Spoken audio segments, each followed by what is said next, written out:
و اما گروه سوم تشک‌های مدیکال یا طبی است.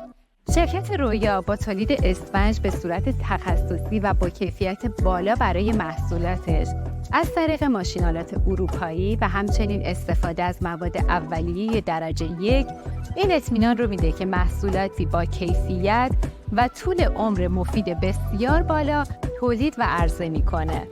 تشک مدیکال برای افرادی که به تشک سفت عادت دارن یا به دلیل مشکلات کمر و با تجویز پزشک باید از تشک سفت استفاده کنن مناسبه.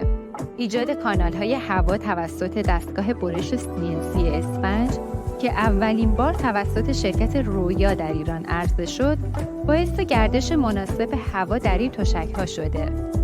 این نوع تشک‌ها از لایه‌های متعدد اسفنج با دانسیته‌های مختلف ساخته شده که تنوع زیادی در نرمی و سفتی ایجاد می‌کنند. گروه تشک‌های مدیکال 4 تا 6 سال گارانتی دارن و ارتفاعشون بین 20 تا 33 سانتی متره. ما برای داشتن یک خواب با کیفیت در کنار شما هستیم.